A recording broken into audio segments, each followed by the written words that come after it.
same sheet twice, let me know. The sources that are here are ones that we might recognize, stories that we know. But as you might have understood as a theme throughout my teaching, number one, I love stories for what they do. They provoke self-reflection without us realizing we've been doing it. Right? You read a story about children lost in the woods, and you say, oh, I've been lost. Or when sweet things are actually dangerous for those children in the woods, and you say, oh, yeah, I know, there have been times where I've been tempted to stray off the path, which is actually what a good story is all about. Narrative tension is all about feeling different temptations, different things that pull you.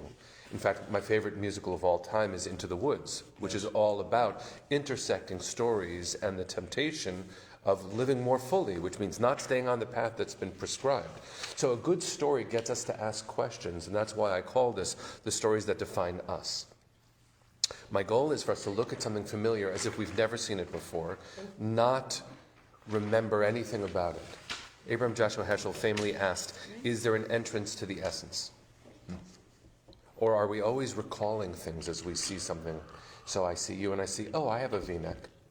I'm looking at your sweater. Or I have a scarf, or I remember sitting with you, but we weren't sitting together. We were on screens together last year. And I have different recollections of each of us, even if we've never met. So too, when I look at the text, I can remember what someone else said about it, but that's not the way to learn. The real way to learn is to encounter something directly. The real way to sit together is not to recall the last time we did it, but to sit together. Heschel wondered if that's possible. So do I.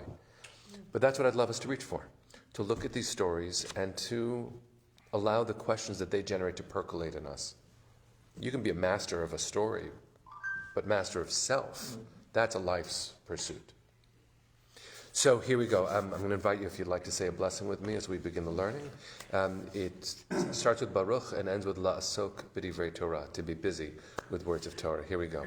Baruch atah Adonai Eloheinu melech haolam asher kitshanu b'mitzvotav v'tzivanu la'asok b'divrei Torah. All right, and speaking of people who I cannot help but pay attention to, my wife just joined us. So nice to have you here. Okay.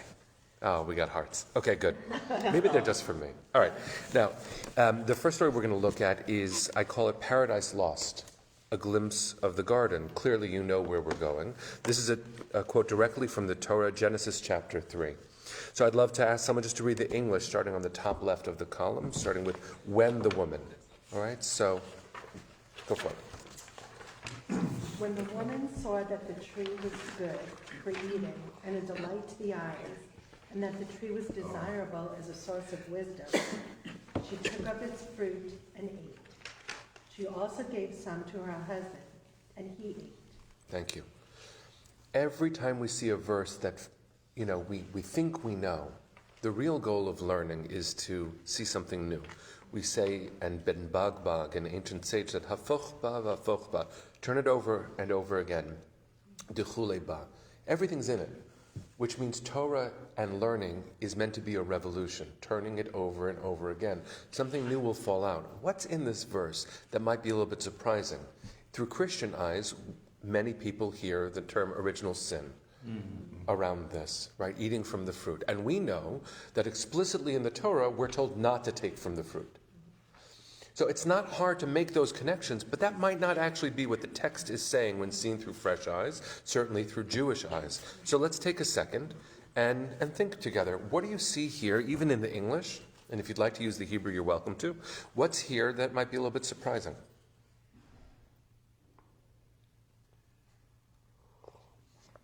What kind of observation did the woman make? Well,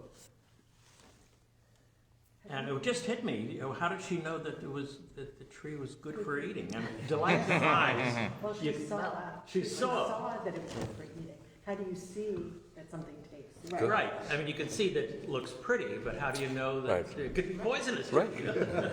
I want to say, the way it was. I was going to say, it's like you know about a good melon, right? Like that's sort of how I'm thinking about this. You don't actually know what the inside is, but there are ways of measuring it. And she saw that it was good. It was good for eating, and it's beautiful. Okay.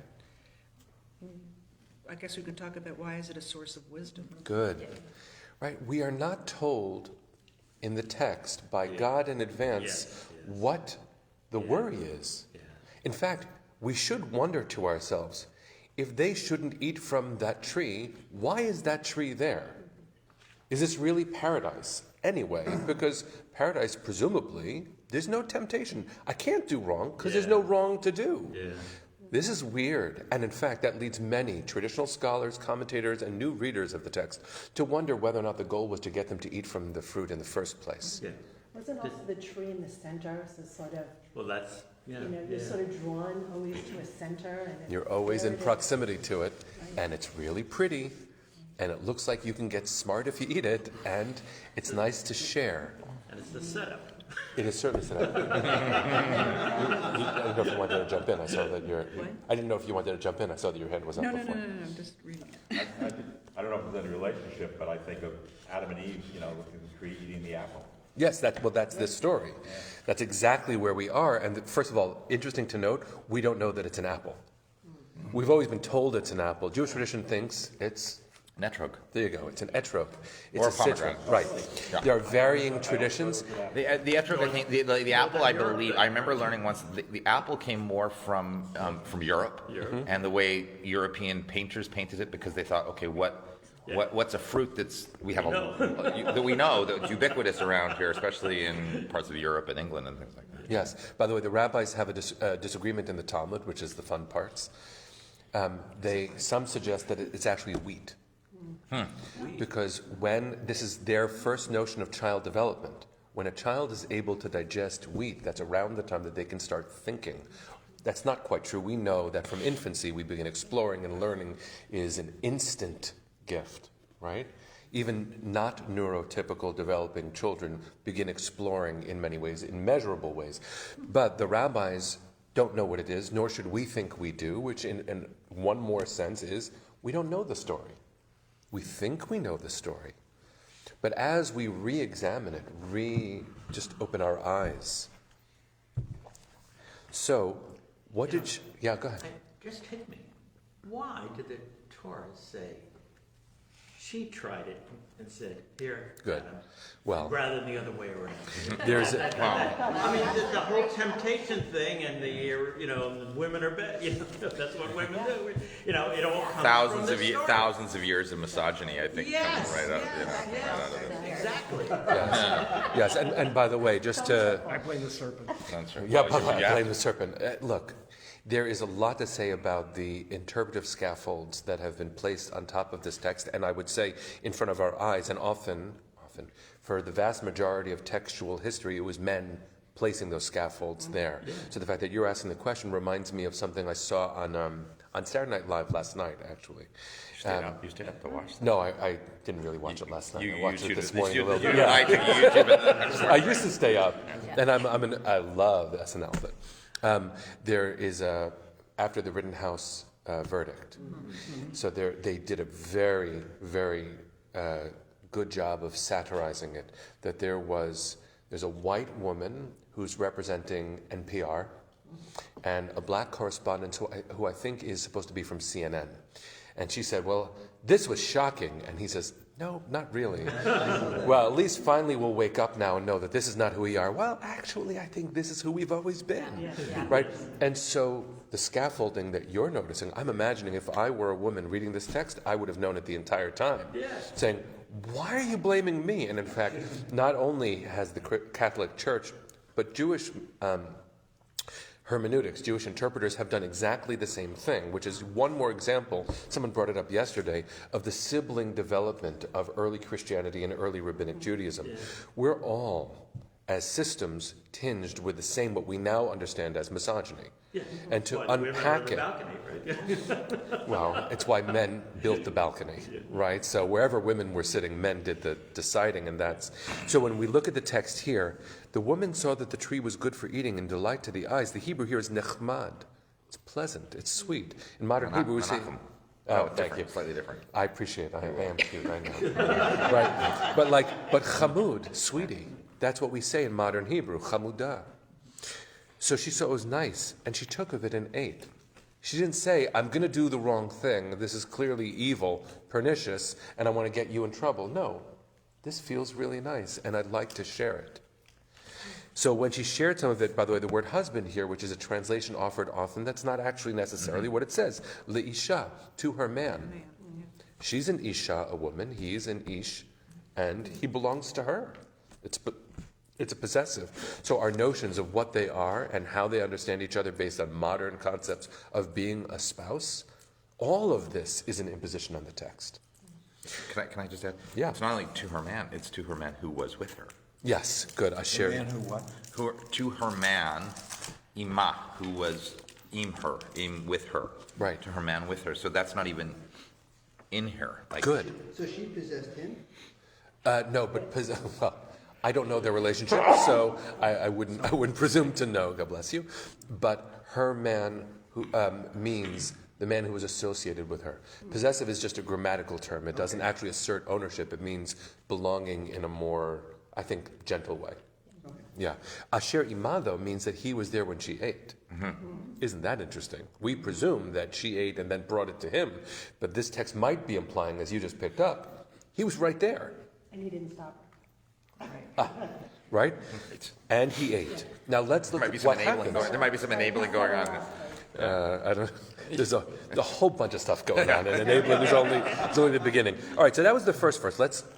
Really look at what. Come on, honey, it's beautiful. I'm hungry. Come on, I can have, you can imagine, in certain relationships, right? For example, you can have, let's say you're married to somebody who, I don't know, is an alcoholic, right? Or not even have to go that far, but somebody for whom doing something might be physically harmful. Might be harmful to them in some way. Yes. Let's say like drinking, but you could look at your spouse if you're the one and you're craving the drug, to say, but you love me. Let's just one drink. Let's just have and you're gonna say, of course, because you love the person. It's very powerful what you're doing, and I don't want to go past it too quickly. To be in true relationship, to really be an ethical partner, is to understand that your needs should matter to me. And I can't see you as an expendable or dispensable or an extension of what I would like. And so to put vulnerability into that sentence, which again gives us a chance, the stories that define us, to redefine what we mean or to allow the text to provoke essential questions of human interaction, is to say, if my partner has a specific vulnerability, it is my responsibility to be aware of that and to conduct myself ethically. Right, and to treat you with full dignity. It's so interesting to also wonder, I suddenly wasn't thinking in that direction, I don't know how tall they are. What if he's really short? And he says, honey, I can't reach the thing. He's right there. If he's been right there, why didn't he reach for it? We would have presumed, given the way the Torah typically leads us, to say, oh, the man would have taken the action. Maybe he's really short. I know that sounds silly, but we don't know that it's not true. I think it's really interesting. I think if we had this discussion 2 years ago, before the pandemic, it would be very different when you say how they're dependent on each other. Good. Life has really changed so much in that respect in the past 2 years. Thank you for that. Not only can we not understand what this would have been in our context, the fact that they had no context makes it even more interesting for us to think about in that way. There has been no history. There has been no human history. According to Midrash, they picked from the fruit on the eve of the first Shabbat. They were only in the garden for a few hours. Now, we don't know that. But the rabbi's understanding of how little they knew might be a chance for us to say how little we know. What will we do the next time there is something tempting that might not actually be good for our neighbors that we have access to? Right? We're the ones who might be taller, but that might not be a good thing.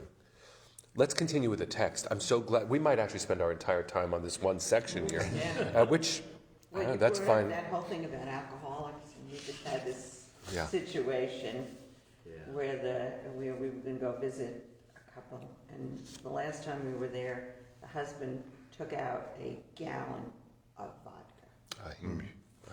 And, he's a very quiet type drunk, but alcoholic, so to speak. No, not, he doesn't show anything.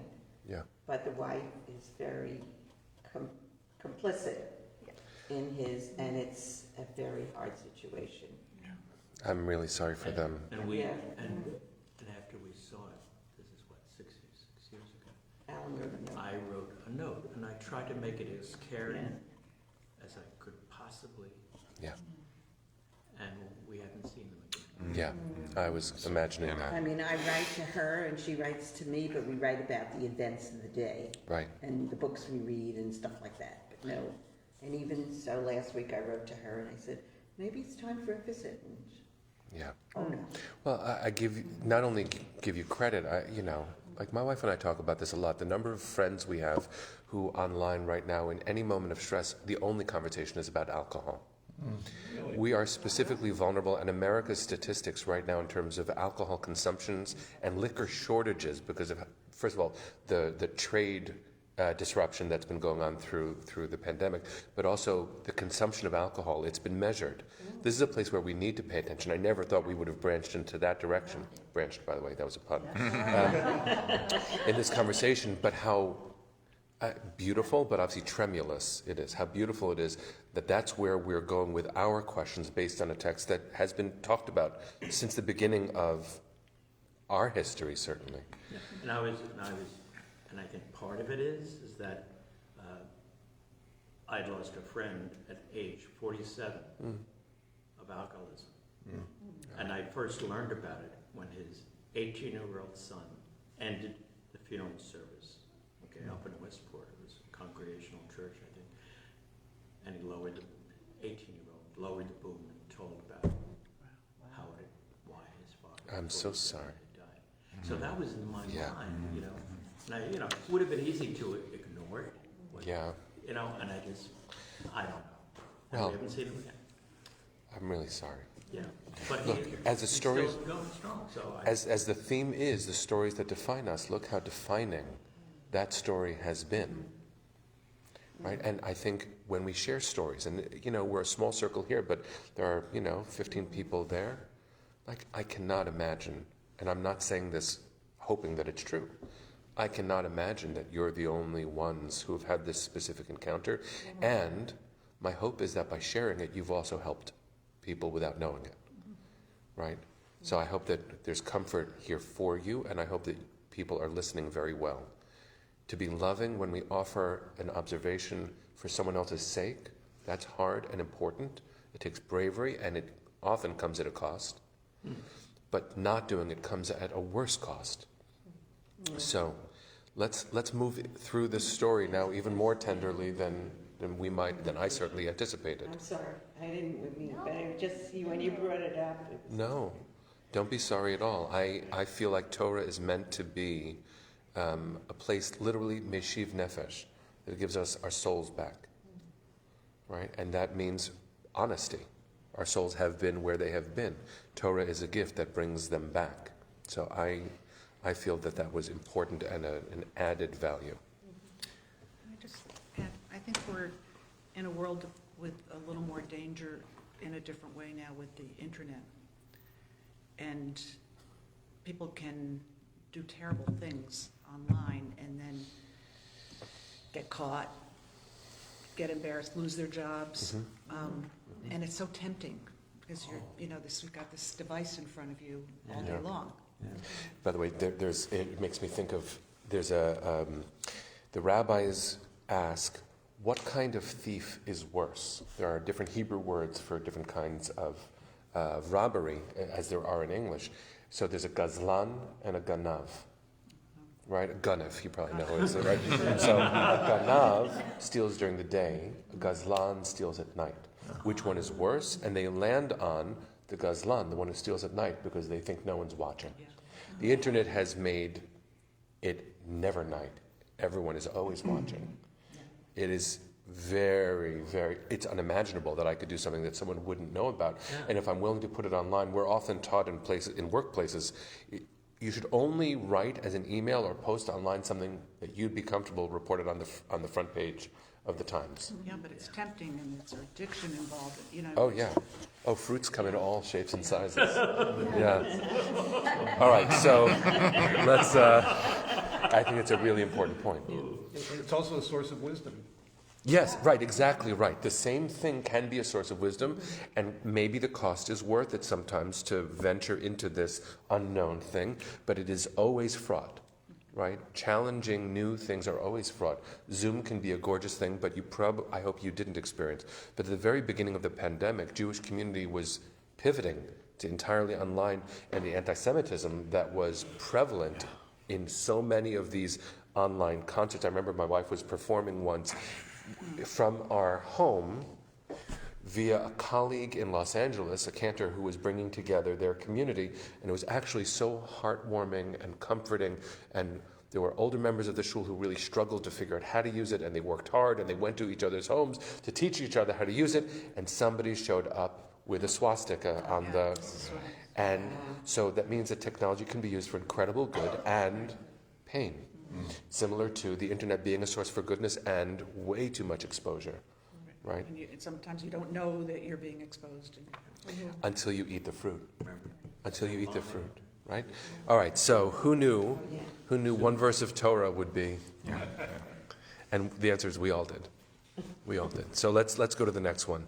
Then the eyes. Who's going to read the bottom left of that section? Go into the next column. Then the eyes of both of them were opened, and they perceived that they were naked. And they sewed together fig leaves and made themselves loincloths. All right, thank you. Right, we've seen these. First of all, we've seen it depicted in art many, many times. Fig leaves, right? Fig leaves. Maybe it was a fig, not a pomegranate. Which tree did they? Okay, fine. So but then the eyes of both of them were opened, and they perceived that they were naked. The Hebrew here is interesting. V'yedu ki erumim hem. V'yedu. That means they knew. But lada'at in biblical language means an intimate awareness, right? To know someone in the biblical sense is a punchline in jokes, but it means to be intimate, right? So they knew in a deeper way that they were naked. So how do you describe the before and the after when it comes to this awareness? How did they see the tree? Their eyes are closed. Ah, okay. A literalist, right?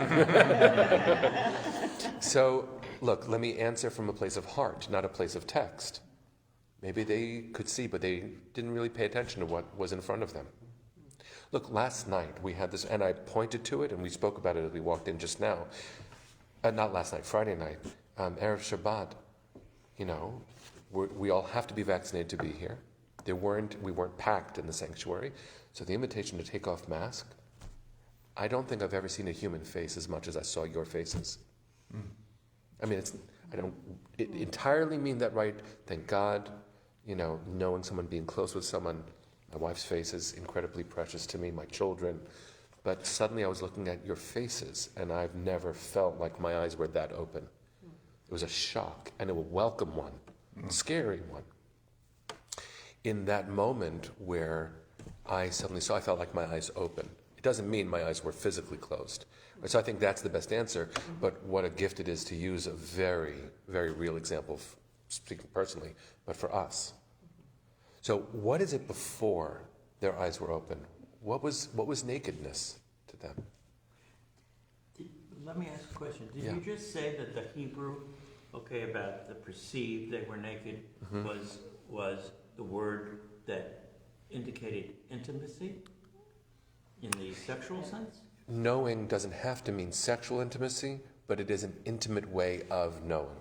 Okay. Right? So when sexual partners know each other, that's the biblical way of saying that's how they were intimate.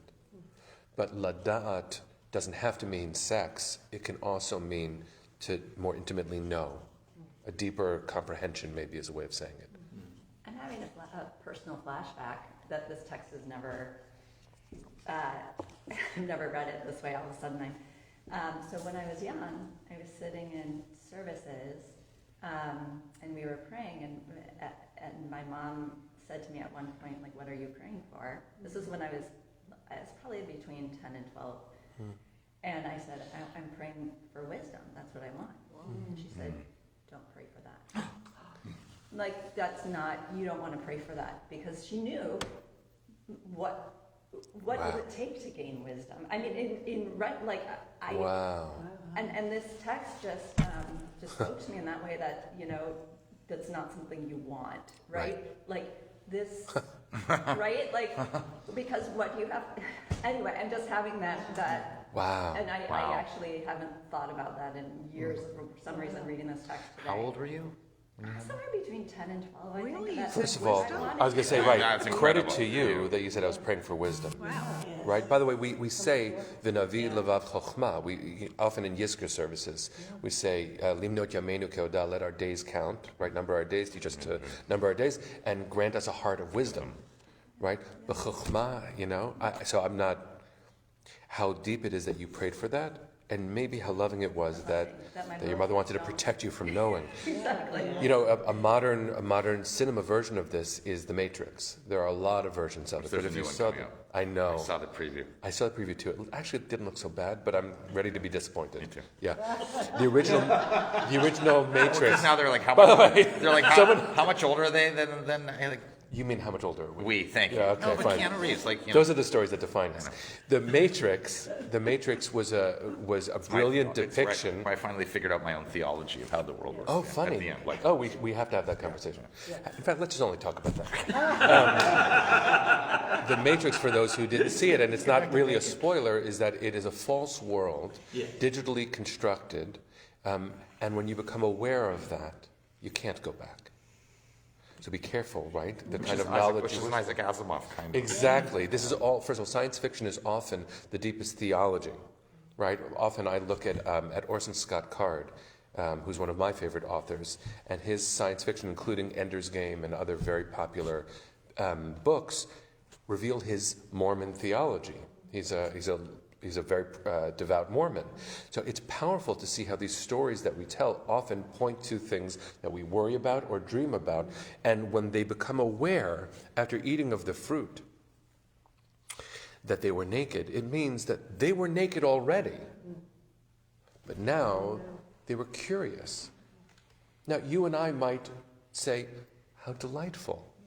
Right? When our children become aware of how, and I say this to be, you know, how charming it is, how sweet it can be to know that you have a body and that pleasure is a good thing.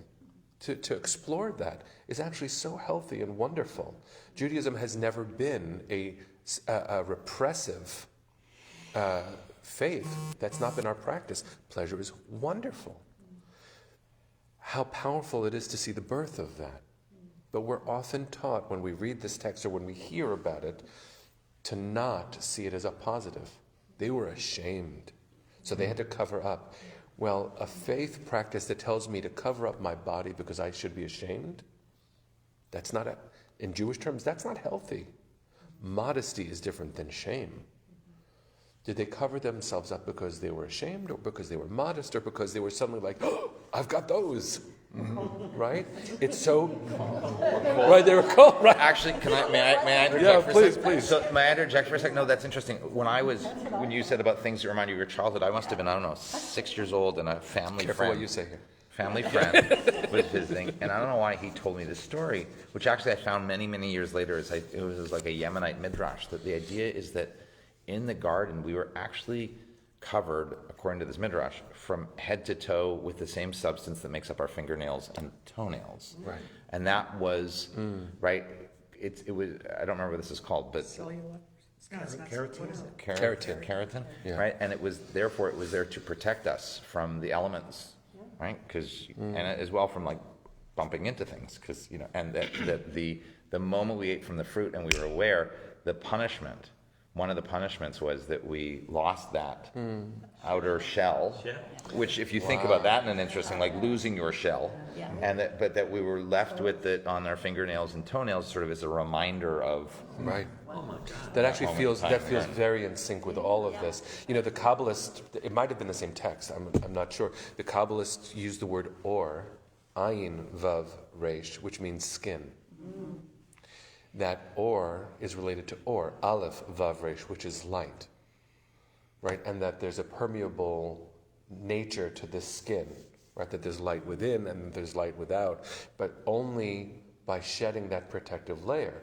The amniotic sac, being in utero, being in the garden, all of these being in a strange way before the parting of the sea, which is a splitting of those waters. The waters break.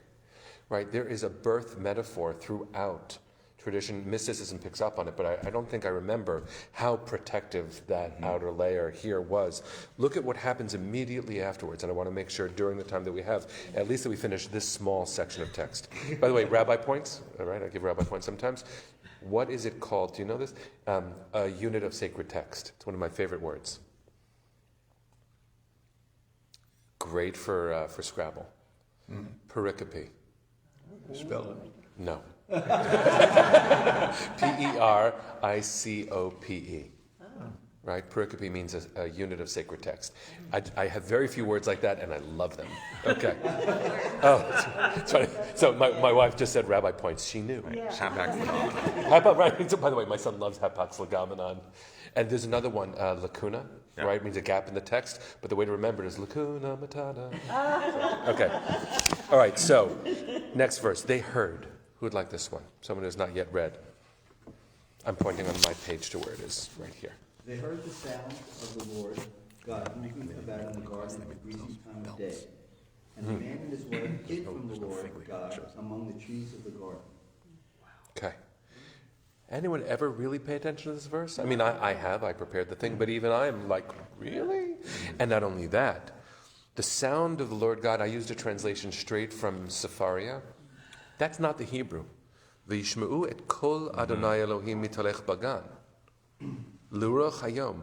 If I were translating it just on my own without any real care, and they heard the voice of God Elohim, right? Adonai Elohim, different aspects or a totality of God. Mitalech, walking about in the garden when the day was breezy.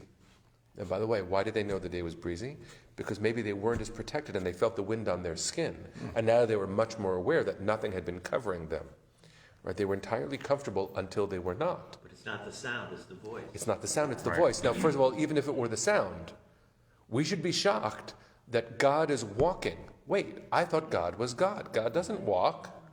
Ruach Elohim merachefet al pnei hatahom, right? God's spirit was hovering over the face of the deep. That's not walking, I'm pretty sure. So what does it mean that God is walking? There's a great play called Children of Eden, right? Where actually there is a character who plays God. And I remember bringing a Hebrew school class there, not knowing really what was going to be depicted. And it was a brilliant, wonderful play.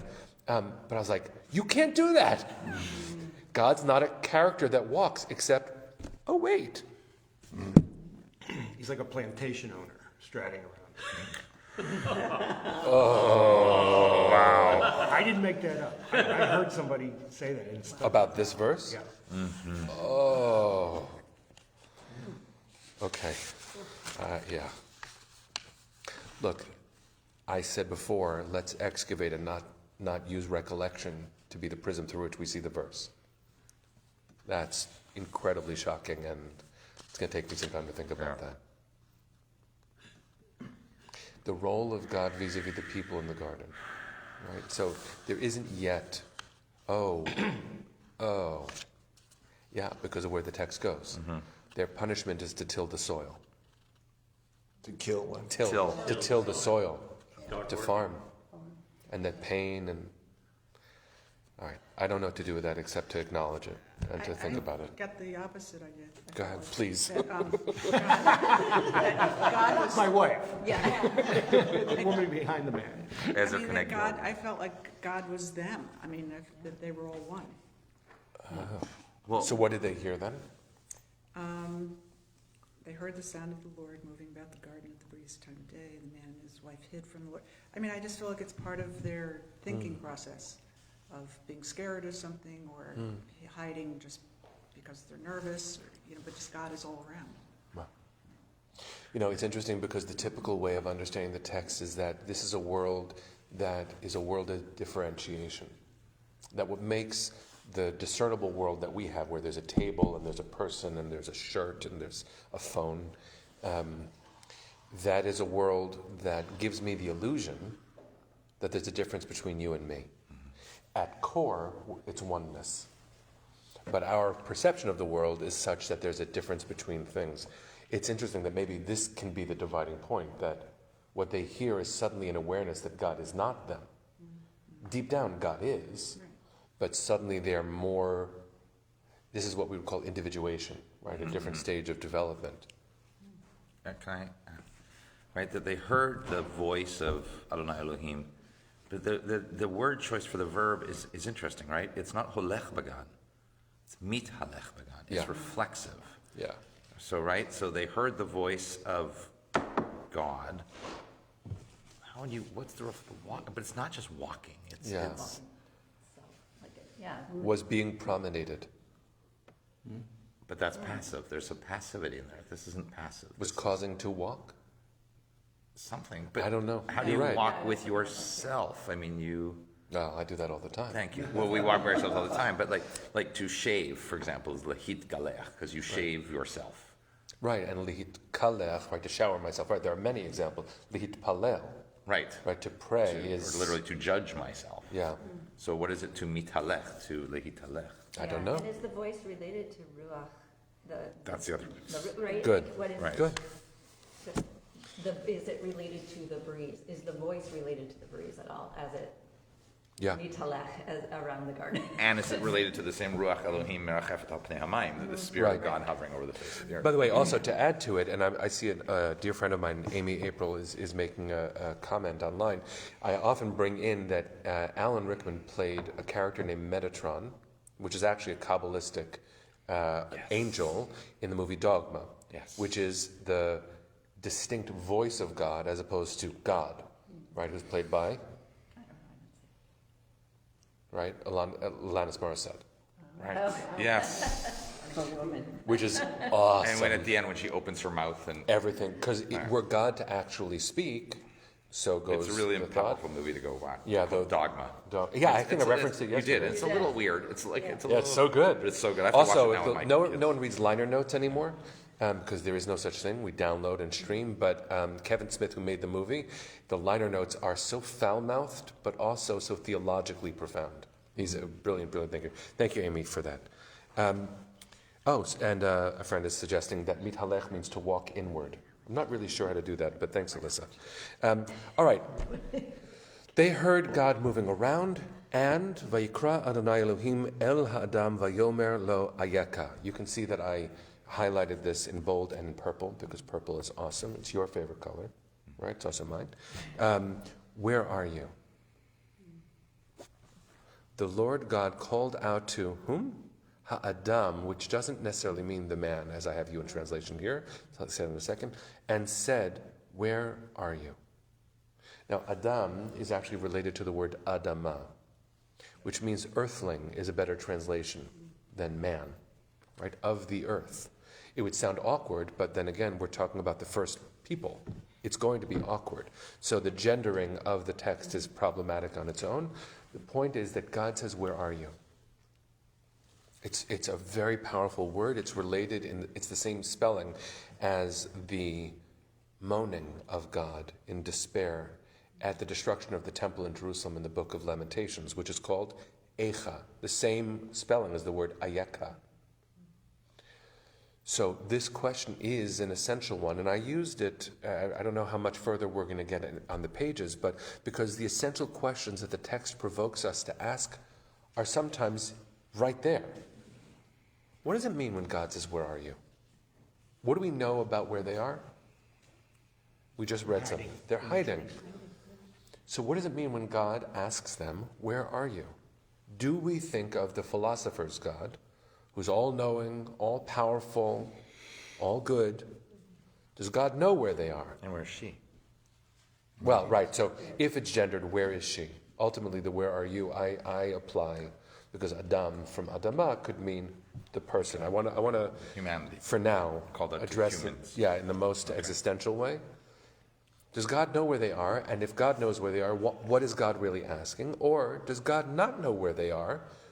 Because God is walking through the garden. It's not the God that I was taught to believe in, who is Hashem is here, Hashem is there, Hashem is truly everywhere. You know the song? I was terrified because God was watching me go to the bathroom. Right? If you want to read an exaggerated sense of how fearful that can be, Shalom Auslander's book, Foreskin's Lament. He's running away from God, but you can't. Or the book of Jonah. Is God looking for them the way I look for my children when they are playing hide and seek with me, when they're 3. No. And their tushes are sticking out from behind the night table where they thought they could hide. So I say, where are you? But I'm not scared. I know where they are. Or is God playing hide and seek like I do with my children, but now they're old enough to actually hide behind the coats in the closet, and I actually can't find them, and they're 5 years old, and I'm scared. Or go further. You're in the supermarket. Yeah. Or you're in the mall. Right. Right. Right. Those are the occasions I You just believe lose them. chains. Yes, exactly. Leashes. Right. So ayaka. Just hook it onto them That's so all I the don't have to worry. that's all the cell phone is now. It's an electronic leash that you can. But find my friends. let's ask that question. And by the way, right, for good or for bad, when my daughter was stuck in the floods just months ago, and we thank God she's okay. She was rescued by the police. We did lose the car. She was driving on her own, and only because she shared her location through WhatsApp was I able to actually know exactly where she was, which didn't make me know that she was going to be safe, but at least told me where she was and that she was headed towards safety. She is okay. But in that moment, it was only because of the locator. In that moment, ayeka, I couldn't say ayeka. My heart was heaving, and my soul was ravaged. And what if we imagined God like that? All theology scholars say, and I don't know that this is always true, but some scholars have suggested that all theology is autobiography. Ultimately, what I believe is so wrapped up in who I've been, what I've seen, the stories I've really deeply integrated and been unable to extricate from. Ayeka. In the garden, suddenly the human beings are self-aware. Either they're curious or they're scared, and they're chilly, and they're wearing these leaves. They're like, tied together with a belt. I mean, Tarzan is a theatrical version of whatever it is that they put together to wear, and they hide. And the question God asks, an essential question, is, where are you? Is God asking us to do self-exploration? Yes. There have been no people, so maybe. Is God scared? Because for the first time, God can't find God's kids. I'm not saying you have to believe this in any literal way, but I know that when I read this text, that's some of where I go. And only to get us forward so we can see a reciprocal kind of question, I want us to look a little bit later on the page. And right here, from where are you, we're going to see a very different question. This is between God and Moshe at the bush, right? And I'm just going to read a little bit to get us forward. It's a considerable amount of text. It goes from this side to the next page, and anyone who'd like online to be learning with us. Turn it over. Not yet, but you will in the middle of me speaking. There are a bunch of us here, including our colleague, Maury Zimbalist is here. Hi, Maury.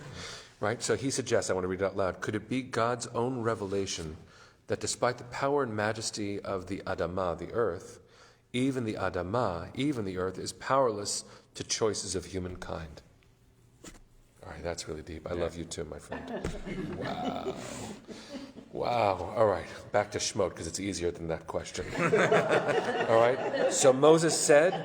So let's just tell them where we are. We're Exodus. Oh, yeah, thank you. Exodus 3, verse 1, and it's excerpts here. All right, it's not the entire thing. Moses said, I must turn aside to look at this marvelous sight. Why doesn't the bush burn up? When God saw that he had turned aside to look, which, by the way, suggests in the Midrash that the bush was always burning, what made this moment special was that Moses, this is a visual thing, was that Moses was the kind of person who did this when he saw something special. Heschel was once introduced at a lecture with his full resume, and everyone, was packed. And he comes forward to the microphone. He says, ladies and gentlemen, on the way in tonight, I witnessed a miracle. And everyone goes, oh! And he says, on the way in, I saw a flower. Moses noticed something spectacular. It was a bush that wasn't burning, but the suggestion is it was always burning and no one noticed it. God called to Moshe out of the bush, Moshe, Moshe, and Moses answered, here I am, Hineni. And God said, I never gendered the text, I wouldn't have done that. And God said, do not come closer, remove your sandals from your feet, for for the place on which you stand is holy ground. You know that, don't you, Moshe? Somehow you know that. People have walked by. You take your shoes off. I am, God said, the God of your father, the God of Abraham, the God of Isaac, the God of Jacob. Remember, we learned just yesterday, your name shall not be Jacob anymore, and yet even God says Jacob here. That's interesting. And Moshe hid his face, hid the way they hid in Genesis, for he was afraid to look at God. He was afraid. And God continued, now I'm on the other side. And God continued, I have marked while the plight of my people in Egypt have heeded their outcry because of their taskmasters. Yes, I am mindful of their sufferings. By the way, we have another essential question we could ask. Where have you been? 400 years of this, where have you been? When we read the text, we're not only supposed to receive, but we're supposed to give back. I remember learning with a dear friend of mine, Pastor Michael McBride in Berkeley, California. His was the church across the street. It was Pentecostal evangelical, and we're a shul, and we often learned Torah on the island between the church and the shul because we wanted to model this. When we would learn together, when I was reading, I would say, I can't stand that. And he would say, what are you saying? That's the text. I said, Michael, what do you do? He said, we recite. So different kind of sacred relationships with the text are modeled in that encounter, and I want to make sure that we don't miss the sacred obligation. We have to ask questions back at the text. I have come down to rescue them, says God, from the Egyptians, to bring them out of that land to a good and spacious land, a land flowing with milk and honey, the region of the Canaanites, the Hittites, the Amorites, the Perizzites, the Hivites, and the Jebusites, which means you're going to have some work to do. Now the cry of the Israelites has reached me. Moreover, I have seen how the Egyptians oppressed them. Come, therefore, I will send you to Pharaoh, and you shall free my people, the Israelites, from Egypt. This is purple on my page. I know that you have a black and white copy. But Moses said to God, who am I? Who am I that I should go to Pharaoh and free the Israelites from Egypt? Mi anochi ki elech. I want you to notice the answer before we look at that question again. And God said, I will be with you. That shall be your sign, that it was I who sent you. And when you have freed the people from Egypt, you shall worship God at this mountain. What's the question that Moses just asked? What's God's answer? I will be with you. Anything strange about that? Yeah. Doesn't answer. Who am I? I'll be with you. Don't worry. So It doesn't matter. Yeah, he's telling him to have faith, I will tell you who you are. It's not about you. no matter who you are, It could be anybody. no matter who you are, it's like, who am I? Don't worry about that. Yeah. Now, by the way, that might not be an exalting thing to say. God coursing through Moshe's actions, that is, I have no words for that. A beautiful depiction of that moment is in The Prince of Egypt, the animated movie, where you watch the animated face of Moses go through rapture, literally. It's beautiful. It reminds me of Bernini's The Ecstasy of St. Teresa in Florence. It's just ecstasy is ravaging the face. It's both. But how interesting it is that God's question in the garden was, Ayeka, where are you? And you might read into that, who are you? Where are you in life? Do you understand yourself in relation to me and your task? This one is Moses saying, who am I? You're giving me this enormous task to do, and God's answer is, don't worry about that. You're here for a reason. You have work to do. You can do it. Why? Not because of any skills you bring to the table. Yeah, I'll tell you. I'm sure you're special, but you're not that special. I'm special. All of those tones are possible. But How it's does... also a team. They're working as a team when I look at it. It's Moses, who he is as an individual, and God, so together they're powerful. Now that's beautiful, except that you're presuming a relation of parity, right? Because a pawn in a chess game is working as a team with a queen. Right, but smaller. But, right? So when it comes to Moshe and God, even though they do become these intimate friends described over and over in the text in really extraordinary ways, it is important to realize that Moshe's question is fair. And maybe implied in that is, oh yeah, we should realize this about the text. They've never met. This is their first encounter. Not only has Moshe never met God, God hasn't shown up for Moshe's family for 400 years. Now, we survived. There are lots of ways that we can build resonance and resilience into our Israelite narrative during captivity. But really? You're sending me? Who am I? And by the way, the later question is, Who are you? who are you? What's your name? How do I tell anybody who you are? And the answer to that, remember, is Ayeh Asher Ayeh. I'm going to be what I'm going to be. Now, that's beautiful. It's so holy that many translations of the text don't translate that text. They put the Hebrew into the English side of the page too. Same with ours. Yeah. Yeah. No. Plot commentary, the women's Yeah, the plot commentary, the women's commentary, the JPS commentary. Yeah. There are many, because how can you translate that? What's your name? I'll be. Now, that might be related to what we read just yesterday in the Torah. When Yaakov says to the angel, Jacob says to the angel, tell me your name. And the angel says, remember? Why do you want to know? Why do you want to know my name? I don't have a name. That's not what I am. Who should I say is sending me? I'm what will be. That's gorgeous, but it is not an answer. Who am I? I'll be with you. That's not an answer. Sometimes the biggest questions aren't answered. So what I want to do towards closing, we're not quite there yet, is recognize that the questions continue on, even in the most familiar of stories.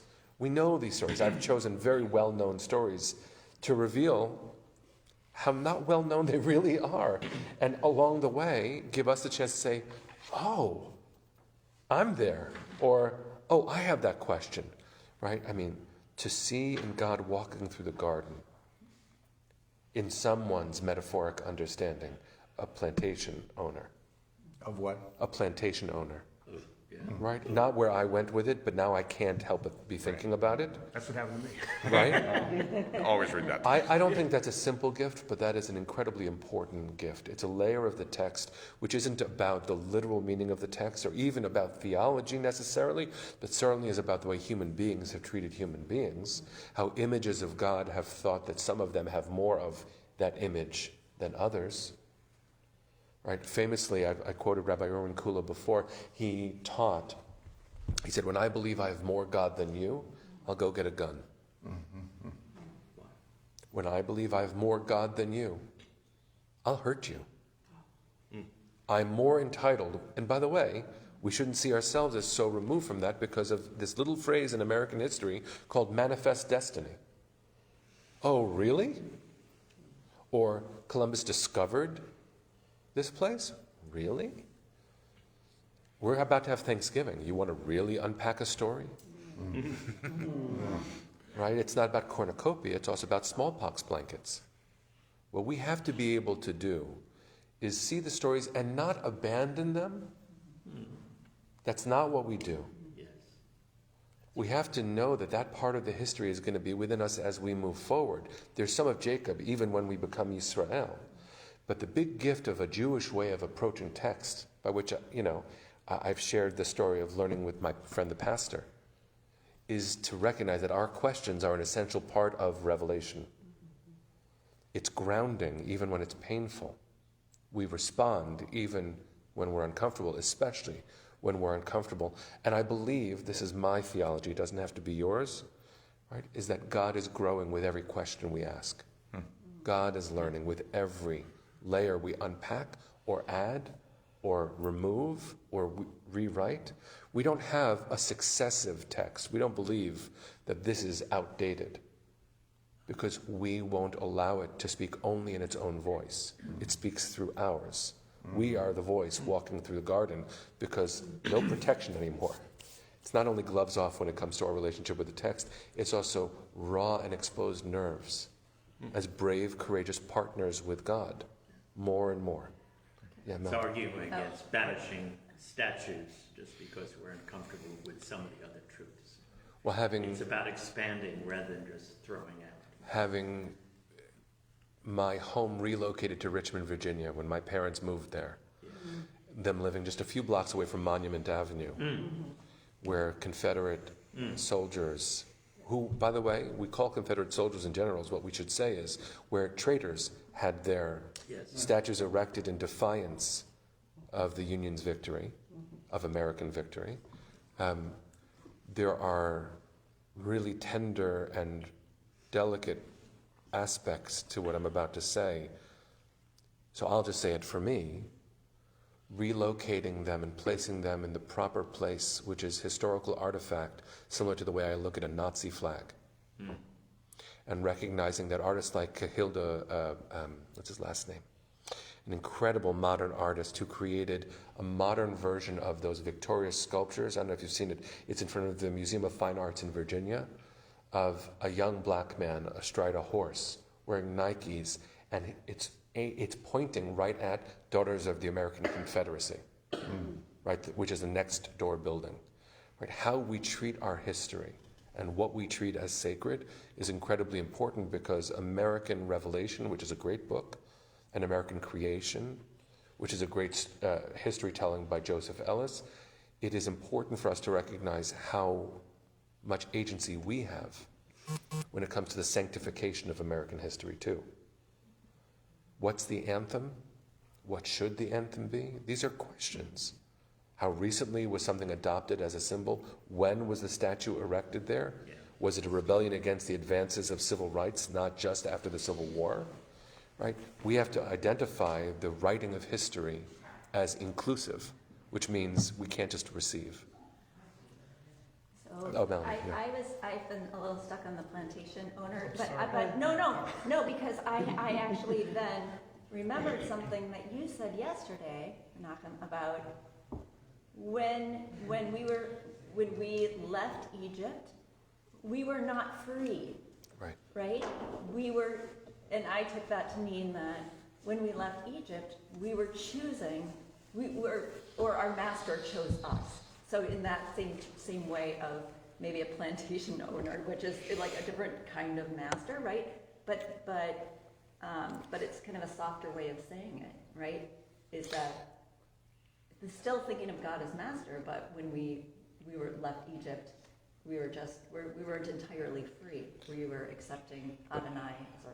Yes, and I'm with you, because that transformation is incredibly important for us to hold on to, meaning it wasn't out of Egypt anarchy, and it wasn't out of Egypt, I'm using American language now, rugged individualism.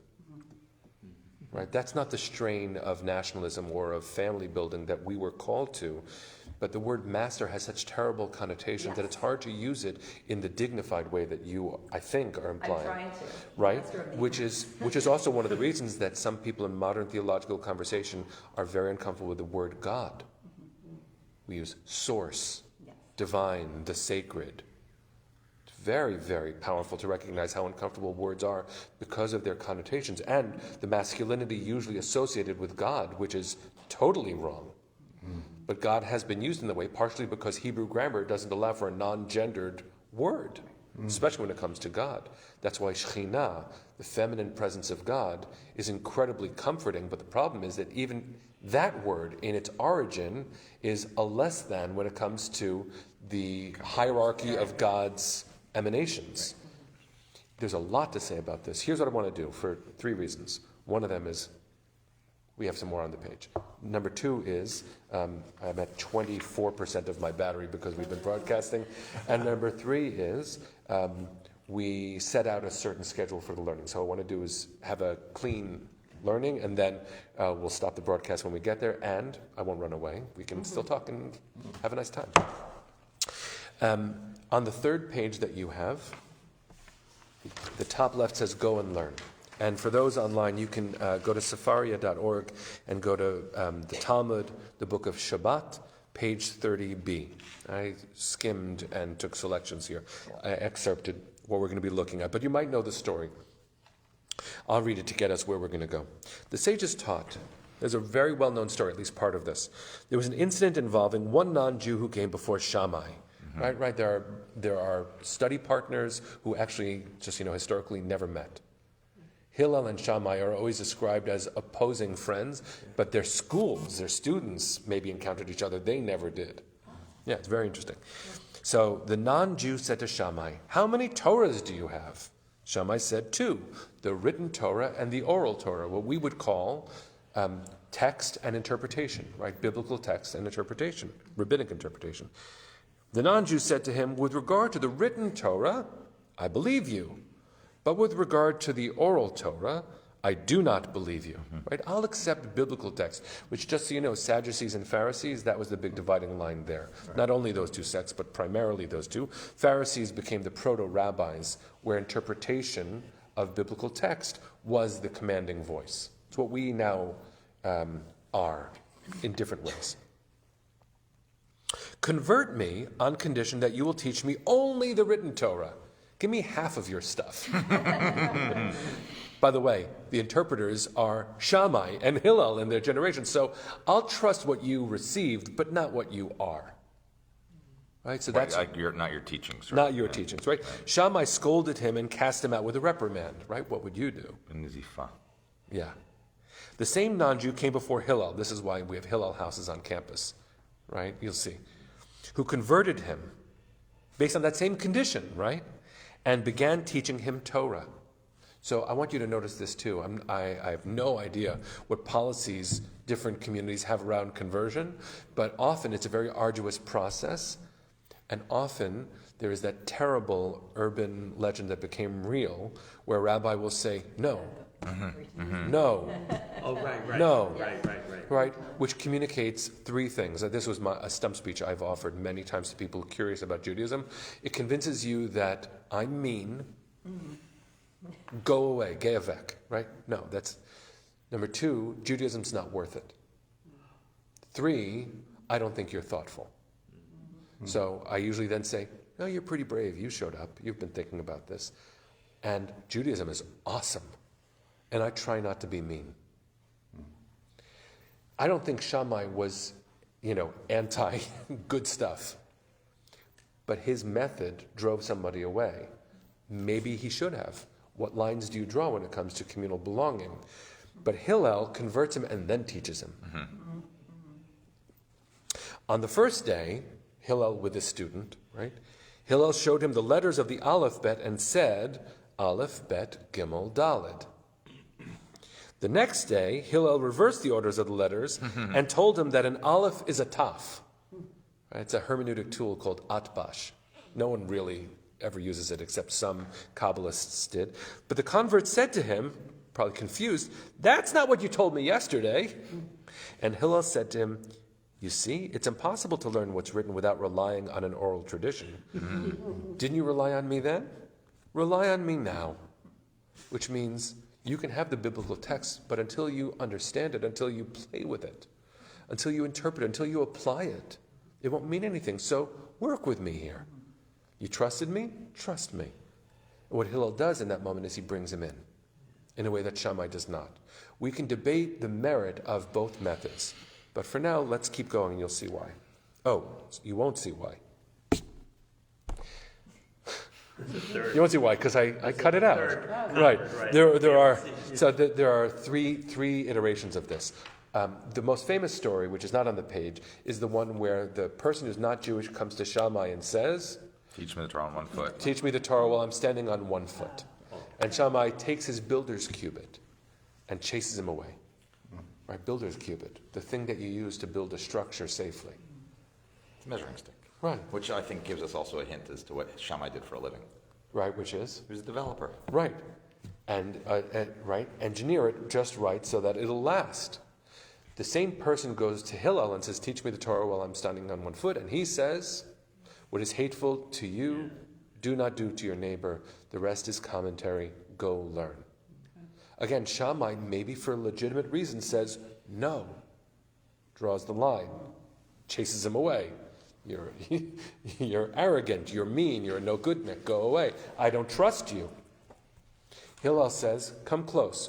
What is hateful to you, don't do to your neighbor. Everything else in the Torah is commentary. You want to know essential questions? Do we think that the guy's coming with authentic curiosity? Do we think that he's coming to be an adversary? Our response to that is much more about where we're coming from, because we'll never know. But what we do know, at least according to the text, is this next section right here, the top right of your page. Eventually, the 3 converts gathered together in one place. Right? The 3 converts who Shammai said no to and Hillel said yes to. And they said, Shammai's impatience sought to drive us from the world. Hillel's patience brought us beneath the wings of the divine presence. Now you can read that gently and say, Hillel made space for us. He was inclusive. That's true.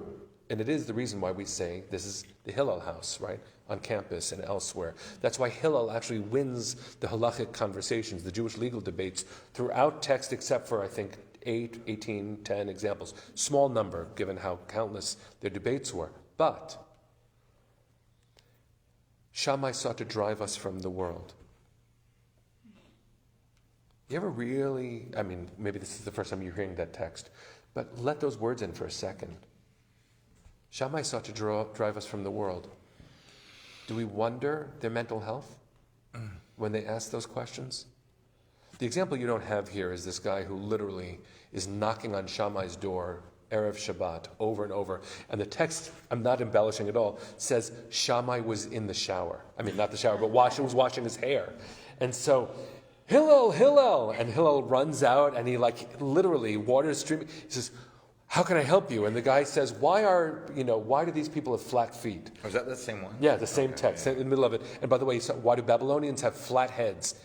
Hillel is Babylonian, right? So he's like, why are you so funny looking? And Hillel is patient every time, being asked the most annoying question. Why did you put the Kiddush table over there?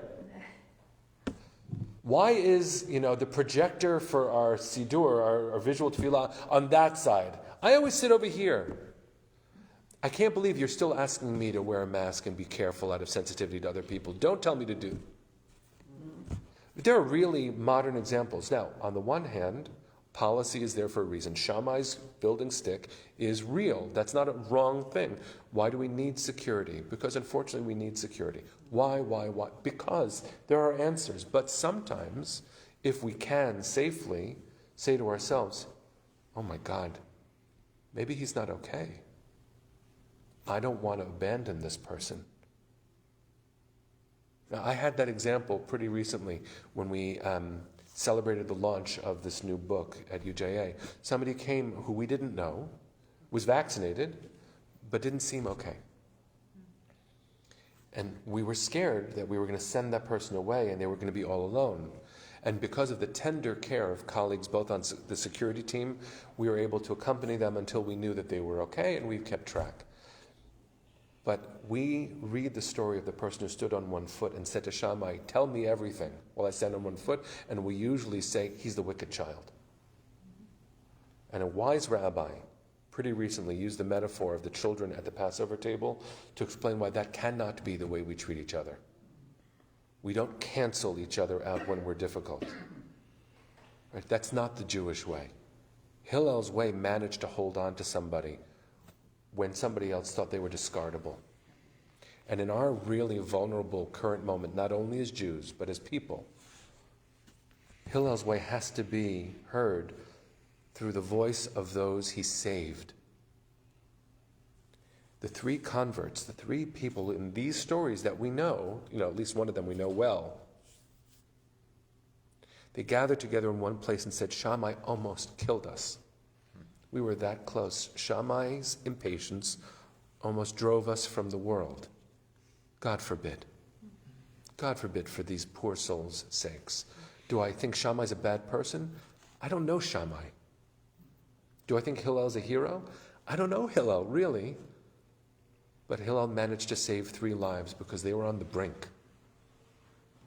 And we are going to have, I would say, opportunity, if I want to be gentle, an obligation, if I want to be more honest, to be really tender with our people, with people we don't know, who are going to be looking for a safe place to be in a world that has truly upended all of our well-beings.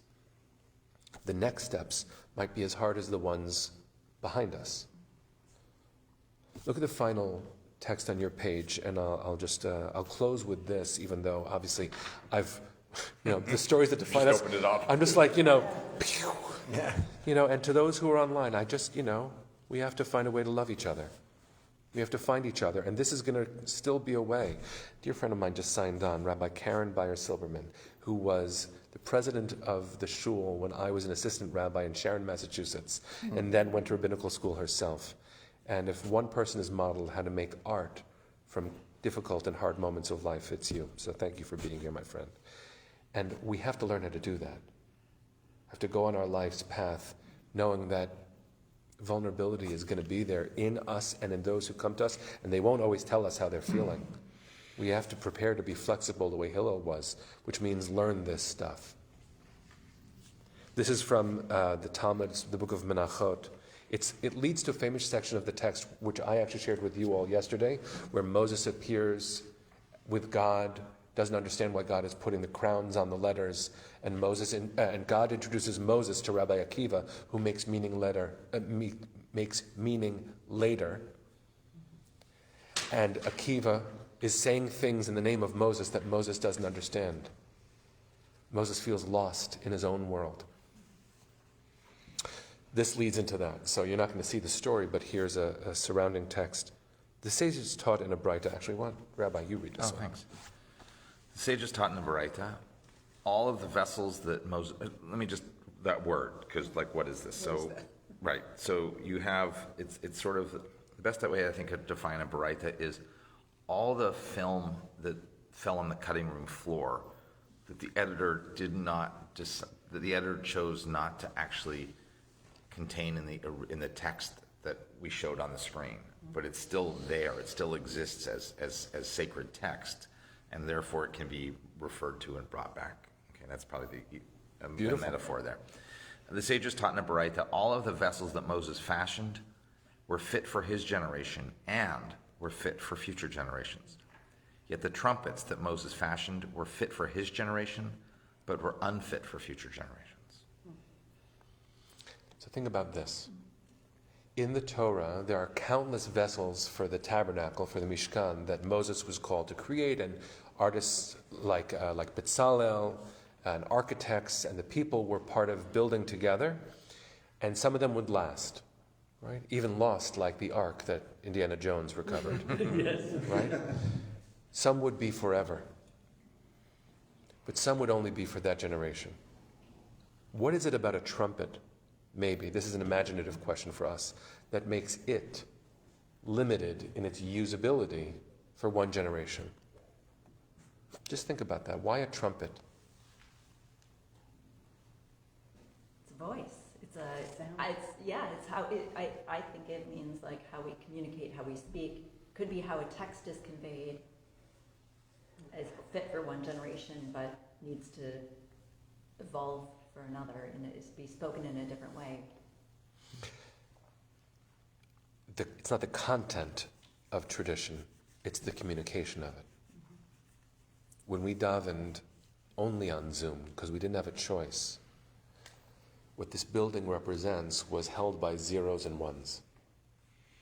And in fact, the learning amplification is happening. I mean, we're really in this room, and on this phone somehow has become a trumpet for the Talmud, for Torah, for community. There are things that will last. They are meant to be eternal, and there are things that must change if we are to make sure that our voice can move. I actually think that the biggest gift our stories tell us is that we've been through things before. We've been lost. We've suddenly known more things about ourselves. We were curious. We got in trouble.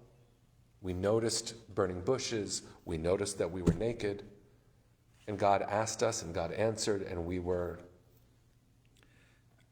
No, I see your hands. No, you have to. No, I'm playing with this. A vessel. I'm thinking when I think vessel, I'm thinking container. Beautiful. Right? That holds, a cup, right? That holds things, and that can be, therefore, can take objects, other things, or words, or thoughts, or whatever gets put into the vessel. You can carry it from place to place. It's a suitcase. A trumpet is unidirectional, at least in terms of how it's designed to be used. It sends out the word, the voice, the sound, the thought out into the atmosphere, into the universe, and it's gone. You can't retain it. You can't carry it with you. But God, first of all, I want everyone to see my rabbi here, Rabbi Daniel Groper. He's so cool. That was great. That was such a cop. I'm thinking about it because remember what we know about Lurianic notions of creation and what can happen to a vessel when what's in them isn't poured out. Right, they can break each other, It which, by the way, breaks. I haven't gotten a chance to tell you the story yet, but that's the whole basis of our sanctuary. Oh, design really? Is all about Shirat HaKelim. All right, everyone, you have to come to the Community Synagogue of Rye. Come to shul, learn from these really gorgeous people here, especially their rabbi, their cantor are here. There's something about what a trumpet represents that I think is going to be our essential question moving forward, and especially in that way. Right? There is stuff that we have to pour out, and it really does, it's a directional thing. And once we give it, we've given it. And we have to continue developing the vessel by which we communicate it so that it can reach where it needs to go. And if we don't, actually, it will be too much to hold. What's the word for trumpet? Here it's chatzatzra, I think. Yeah, Chatzatzrot. Yeah, it's a modern Hebrew word for trumpet, actually. Oh yeah, you're a musician. Can I just, Yeah, yes. what would our world look like right now if we didn't have Zoom and computers and going through this pandemic the last few years? So I've thought about that a lot. Like, what was it like in 1918, 1919? Yeah. What People would were we still do? fighting about masks. You know, let me take privilege just so that I can hear your question, think about it as a closing thought. And then we'll bid adieu to those who are with us online, and maybe we'll talk a little bit more. So your question, right? It's, first of all, as I hear it, my heart's breaking because of what that could have been. And I actually think that the most important thing we do in these moments, which are both emerging from but still in, we're going to maybe travel a little bit, maybe go to a restaurant. Like, these things are really, they require mindfulness and bravery and nervousness. We were just talking about this a second ago. What would the world have looked like if we didn't discover these new ways? So I'm crying a little bit as I'm saying this. Shammai almost drove people from the world. They wouldn't have been able to find themselves, their place, their friends, their community, their teachers, So what I want to say in response to that is I don't think I can think about that. I would literally, we're making it. And we're going to get healthy again. And it's going to require vigilance and care. And a good friend of mine, Karen, just signed on. She's someone who's changed my life. Remember I told you all about the person who said, touch the screen? That was her. Hi, my friend. I teach about you. Would you excuse me? I have to leave. Of course. Thank you very much. Thank you for being here. So I think that I want to end with gratitude that we did. Absolutely. That we found ourselves, that we turned screens into portals, and that step by step, they will have allowed us to endure the unendurable. And we called our friends.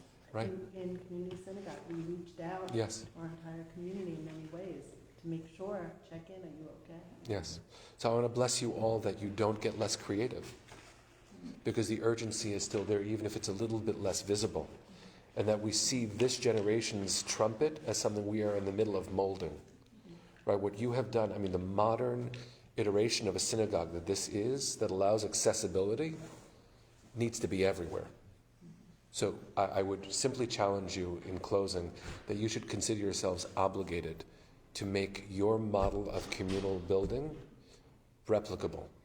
Teach everybody what you are doing here. Share it way beyond where you think your obligations lie. And I guarantee you, you'll feel more beauty than you even realized you've already created, because you'll hear from people, oh, you're doing it that way? We can learn from you. And maybe there are models out there that you can also begin to let in, because the vessel didn't break. Right? So thank you for having me for a very special time. Thank you, everybody, for being part of this. Take care.